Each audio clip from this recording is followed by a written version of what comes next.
अस्सलाम वालेकुम नाज़रीन, आज मैं आपके लिए रेसिपी लाई हूँ मैकरोनी कि हम किस तरह से सिंपल इंग्रेडिएंट्स की मदद से बहुत ही मज़ेदार मैकरोनीज़ बना सकते हैं। इसमें मैं विदाउट स्पाइस जो है ये रेसिपी आपको बताऊंगी कि किस तरह से आप लोग इसको सिंपल इंग्रेडिएंट्स की मदद से बनाएंगे। तो इसके लिए जो हमें इंग्रेडिएंट्स चाहिए होंगे वो ये हैं।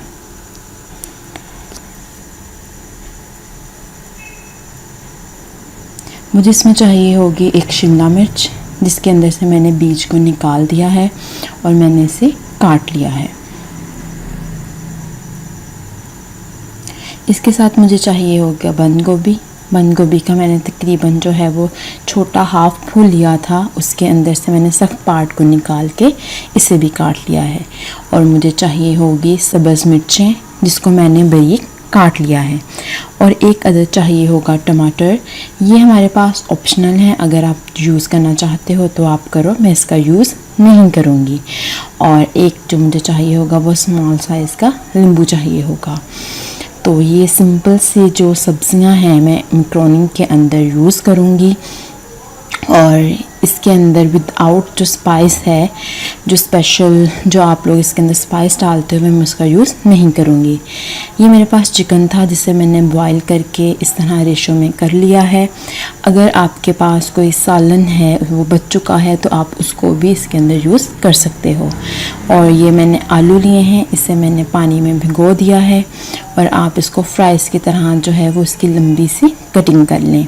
तो मैं इसे फ्राई करके इसको एज अ फ्राइज़ के तौर पे इसमें डालूँगी। तो फिर मैंने एक पैन के अंदर जो मैकरोनीज़ है इसे बॉईल किया है। तो आप देख सकते हो ये मैकरोनीज़ बॉईल हो चुकी हैं। इसको बॉईल करने का मेथड सिंपल है कि आप लोगों ने एक जो है बाउल में या एक देचकी में पानी लेना है। इतना पानी होना चाहिए कि हमारे पास ये जो मैकरोनी है इसके अंदर डिप हो जाए। फिर इसमें मैंने थोड़ा सा नमक ऐड किया और तकरीबन 1 टेबलस्पून जो है वो मैंने ऑयल का ऐड किया। तो मैंने तकरीबन इसको 3 से 4 मिनट तक बॉईल किया है तेज़ आंच पे। तो मेरी जो मैकरोनीज़ हैं वो बॉईल हो चुकी हैं और इसके अंदर से मैंने जो हाफ़ कप पानी है वो भी निकाल लिया है। अब पानी को निकाल के मैंने इसके ऊपर ऑयल को स्प्रेड करके निकाल लिया है, ताकि जो मेरी मैकरोनीज़ हैं वो अच्छे से उसके अंदर से जो पानी है वो खुश्क हो जाए। तो आप देख भी सकते हो कि किस तरह से जो मेरे पास मैकरोनीज़ हैं वो बड़े अच्छे से बॉयल हुई हैं। हर मैकरोनी दूसरे से सेपरेट है। तो नाज़रीन, ये स्टेप बाय स्टेप मैं सारे प्रोसीजर्स आपको बता रही हूँ। आप इसी तरह से इन स्टेप्स को फॉलो करोगे तो आप बहुत मज़ेदार मैकरोनीज़ तैयार कर सकते हो। तो मैंने एक जो है कढ़ाई, इसमें मैंने ऑयल लिया है। जब ऑयल गर्म हो गया तो मैंने इसमें जो है पोटैटोज़ डाल दिए हैं फ्राई होने के लिए। तो पहले मैंने इन पोटैटोज़ को पानी के अंदर डिप किया हुआ था। तो आप देख सकते हो ये जो मेरे पास फ्राइज़ हैं ये तकरीबन रेडी हैं और ये बहुत ही ज़्यादा खस्ता हैं। आप इसको अगर पानी के अंदर डिप करोगे और उसमें थोड़ा सा नमक ऐड करोगे तो फ्राई करने से तकरीबन 1 घंटा पहले आपने इसको पानी में भिगो देना है। तो ये बहुत ही मज़े की क्रंची जो फ्राइज़ हैं वो आपकी तैयार होंगी। तो मैं मैकरोनी में इसी तरह के फ़्राइज़ का ही यूज़ करूँगी। और इस तरह के जो फ्राइज़ का टेस्ट है वो भी मेरे पास बहुत ही मज़े का होगा और आप इसका फ्लेवर मैकरोनी के अंदर फील भी करोगे। तो अब मैंने उसी ऑयल में जिसमें मैंने फ्राइज़ को फ्राई किया था, ऑयल को थोड़ा कम करके इसमें मैंने बंद गोभी को ऐड किया है। और अब इसे चम्मच की मदद से अच्छे से हिलाएंगे ताकि मेरे पास जो है इसके अंदर से थोड़ा कच्चापन कम हो जाए। अगर नाज़रीन आपको ज़्यादा पकी हुई सब्ज़ियां पसंद हैं तो आप इसको थोड़ा टाइम दें। अगर आपको थोड़ी कच्ची सब्ज़ी पसंद है, खड़ी खड़ी सब्ज़ियां पसंद हैं तो आप इसको कम से कम 1 से 2 मिनट तक तेज़ आंच पे अच्छे से हिला लें।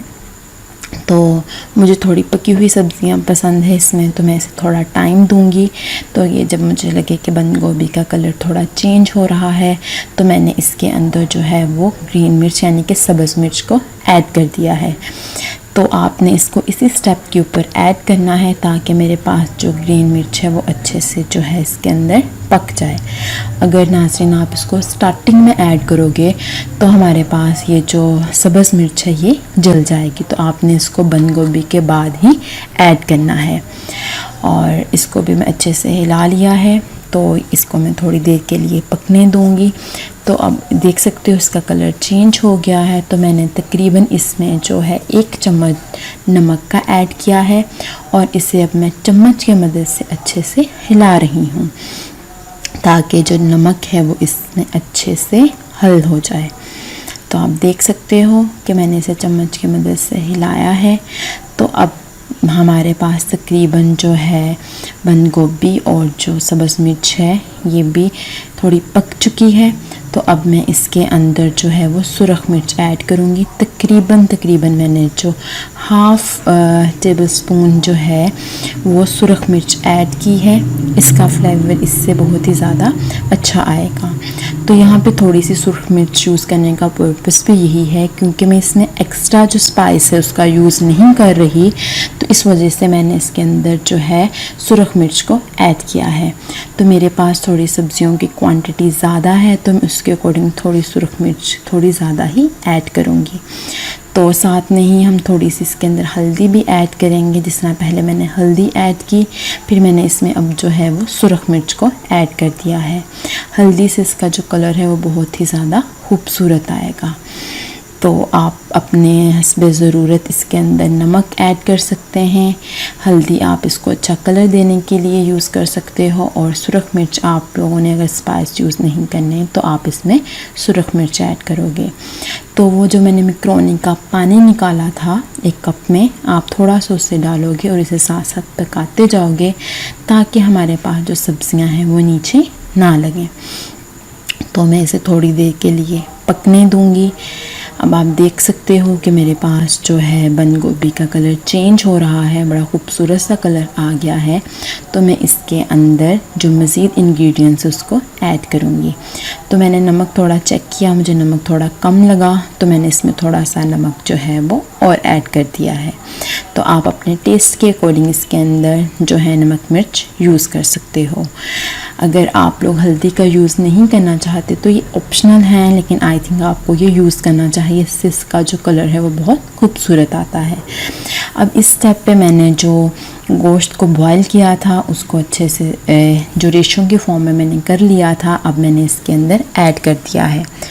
अब मैं चम्मच की मदद से इसे अच्छे से हिलाऊंगी ताकि जो नमक मिर्च का फ्लेवर है वो इसमें भी ऐड हो जाए।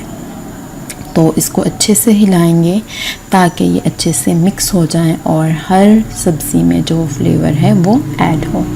अब मैंने इस स्टेप में इसके अंदर शिमला मिर्च को ऐड किया है और हम चम्मच के मदद से इसको भी अच्छे से हिलाएंगे ताकि हमारे पास जो सब्ज़ियां हैं वो अच्छे से मिक्स हो जाएं। और आप देख सकते हो कि बड़ा खूबसूरत सा कलर है इसका और ये मिक्स वेजिटेबल्स के फॉर्म में हमारे पास बहुत ही खूबसूरत जो है इसका कलर आया है। तो इसमें आपने जैसे ही ये शिमला मिर्च ऐड की है, आप गाजर का भी यूज़ कर सकते हो, ये ऑप्शनल है। तो मुझे गाजर का यूज़ इतना ज़रूरी नहीं था तो मैंने उसको ऐड नहीं किया। तो अब जिस तरह से मैंने इसके ऊपर लेमन का जूस है उसको स्प्रेड कर दिया है, तो आपने इसके ऊपर इसी तरह से लेमन जूस को स्प्रेड कर देना है और चम्मच की मदद से इसको हिलाना है। तो अब नेक्स्ट स्टेप के ऊपर जो है आप इसके अंदर जो मैंने फ्राइज़ थी वो ऐड करोगे। नाज़रीन, जो फ्राइज़ हैं वो आपने बिल्कुल लास्ट पे ऐड करनी है क्योंकि मेरे पास ये ऑलरेडी जो हैं वो कुक्ड हैं। तो तकरीबन जो लास्ट स्टेप है आपने इसके बाद जो है लास्ट स्टेप पे फ्राइज़ को ऐड करना है और इसे अच्छे से हिलाना है ताकि जो आपने इसके अंदर सुरख मिर्च, नमक और हल्दी ऐड की है उसका जो फ्लेवर है वो इनके अंदर भी यकजा ऐड हो जाए। तो मैंने हल्का सा इसके अंदर पानी को भी ऐड किया हुआ है ताकि ये तमाम सब्ज़ियां जो हैं मेरे पास अच्छे से मिक्स हो जाएं।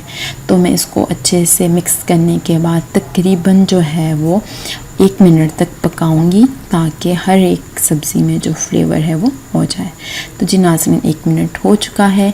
अब मैंने इसके ऊपर जो है काली मिर्च को स्प्रेड किया है। तो ये आपके टेस्ट के अकॉर्डिंग है, अगर आप करना चाहते हो तो आप इसे ऐड करो। मैंने सुरख मिर्च और काली मिर्च का ही बेसिकली इसके अंदर यूज़ किया है और कोई और स्पाइस मैंने इसमें यूज़ नहीं किया। और ये जो ब्लैक पेपर है इससे भी इसका जो टेस्ट है वो बहुत ही अच्छा आएगा। तो आप इसे ज़रूर ऐड करें। तकरीबन जो मैंने है वो हाफ़ ही जो टीस्पून है वो जो है हमारे पास काली मिर्च वो मैंने ऐड की है। तो अब इस स्टेप के ऊपर जो मैं है मैक्रोनीस को ऐड करूँगी और मैक्रोनीस को ऐड करने के बाद मैं इसे अच्छे से मिक्स करूँगी। तो आप देख सकते हो कि हमारे पास जो है मैक्रोनीस भी काफ़ी अच्छे से बॉइल्ड हुई हैं और अब जब आप सब्जियों को इसके अंदर मिक्स करोगे तो इसका बहुत ही खूबसूरत जो कलर है वो आ जाएगा। तकरीबन मैंने इसमें 1 चम्मच जो केचप ऐड किया है, ये ऑप्शनल है, अगर आप ऐड करना चाहते हैं तो आप इस स्टेप के ऊपर इसे ऐड कर सकते हैं। तो ये मैंने मायोनीज़ जो है वो 1 चम्मच ऐड की है, अगर आप करना चाहते हो ये भी ऑप्शनल है, इसके बगैर भी आप इसे ऐड कर सकते हो।